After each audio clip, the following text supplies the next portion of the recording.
Hi everyone. Today we are going to see Freud and Literature by Lionel Trilling. I am Dr. B. Vinmayil, Assistant Professor of English, BB Vanya Perumal College for Women, Virudhunagar. It is the overview of today's lesson. We can see one by one. First, let us see who is the writer Lionel Trilling. He is a 20th century American critic. He has written many short stories, essays, and he had been a teacher in the university. His three fictions are more popular. The last one, The Journey Abandoned, had been published posthumously by his students. The most important literary essays of him are The Liberal Imagination, from which the prescribed text had been extracted. Second one is The Beyond Culture, essays on literature and learning. His most famous non-fiction writings are on Matthew Arnold E.M. Foster, and he is also known for his analysis of Sigmund Freud. That's why Northern Glick, a critic, praised him as the last great critic. Let's see his greatness as a literary critic. Sigmund Freud is an Austrian neurologist and the founder of psychoanalysis. He is the famous psychologist in the early 20th century. He lived and worked in Vienna since 1886. Immediately he got graduated, he practiced psychology there, run by running a private clinic. In 1938, he left Austria in order to escape the Nazi persecution, but unfortunately, he died the next year in exile in the United Kingdom. He has found a clinical method by carrying out a conversation between the patient and the psychoanalyst in order to cure the pathologies, the abnormal cognition and behavior of the patients. He found an evaluating and treating method.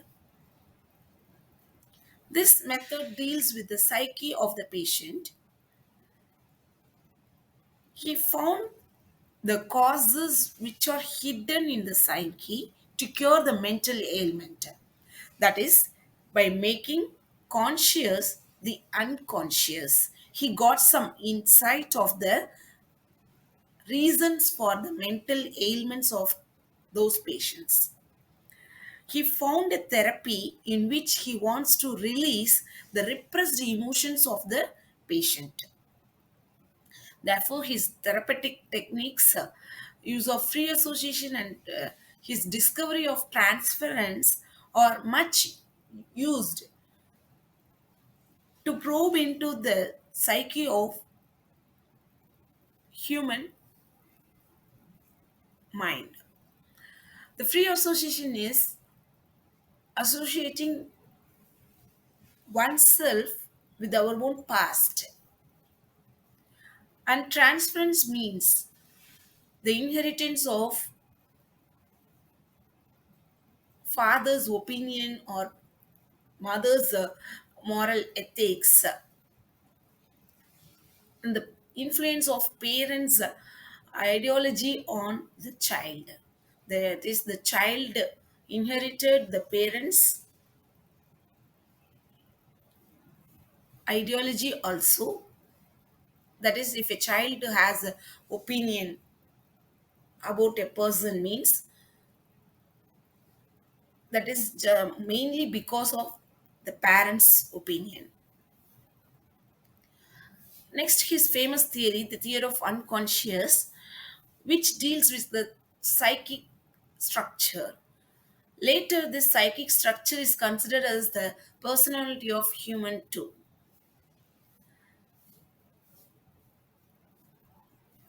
The next theory is the existence of libido. It is highly acclaimed as well as criticized, especially the feminists like Simon D. Power criticized its discrimination on women because the sexual energy repressed in and the unconscious mainly structure our human psyche.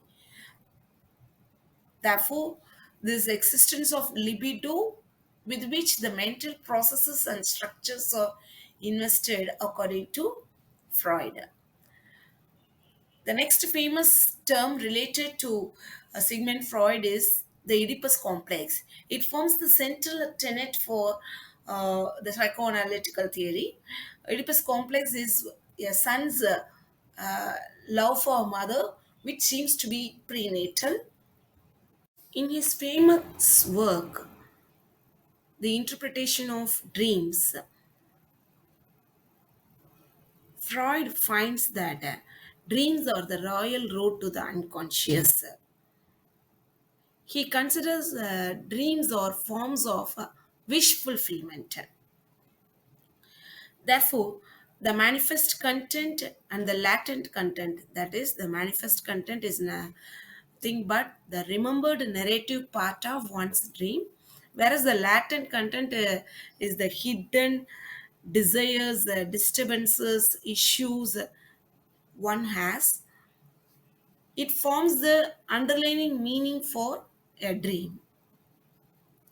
That's why the conscious mind becomes less vigilant when we are asleep, whereas the unconscious displaces and forms some representations, uh, which is often unrecognizable to an individual when he gets awake. This clinical analysis of symptom formation and the underlying mechanisms of repressed desires in the unconscious uh, elucidate some meaning for a dream. But this dream as wish fulfillment was refuted by Freud himself in his later published book titled Beyond the Pleasure Principle.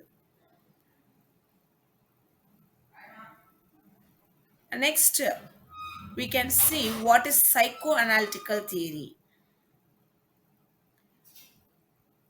The psychoanalytical theory gives a structure to human psyche which is otherwise impossible to probe.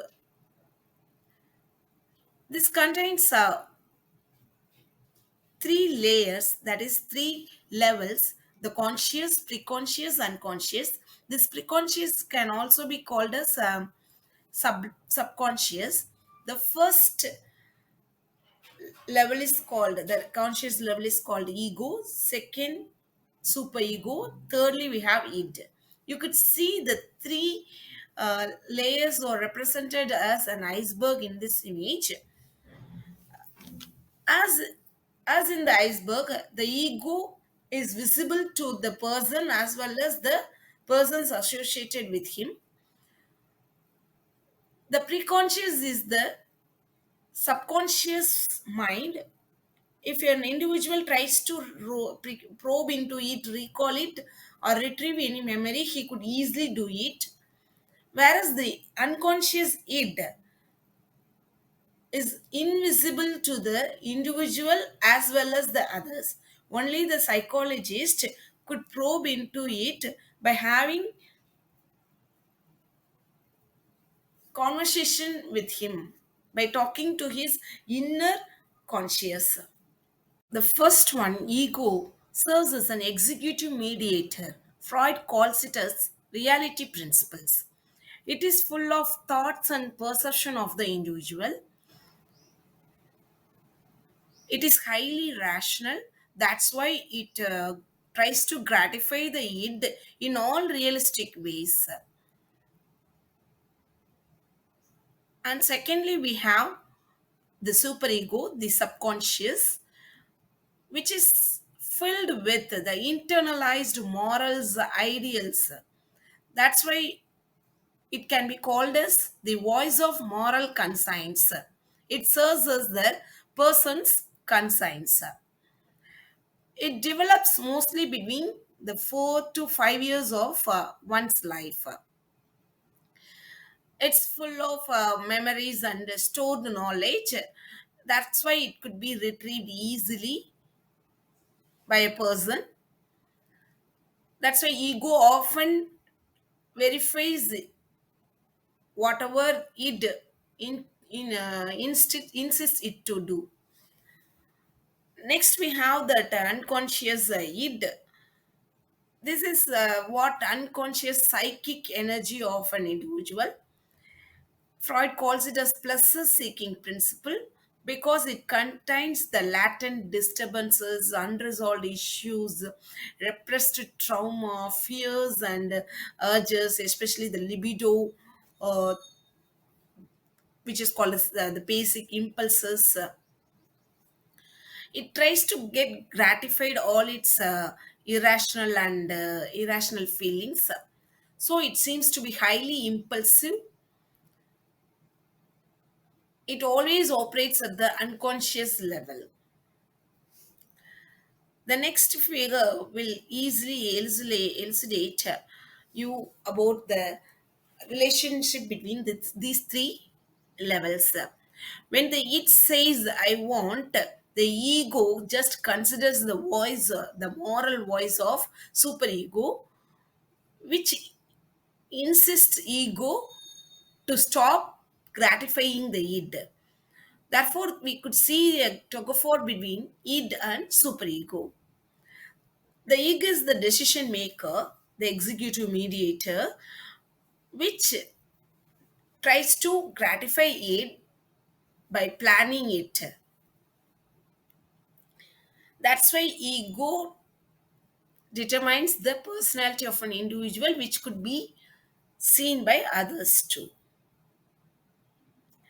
Let's see the four important parts which can be seen in Freud and literature written by Leonel Trilling. The first part deals with the influences of literature on Freud as well as Freud's influence on literature. In the next video, we can see the highlights of the first part in Freud and literature. Meet you all in the next video. Thank you.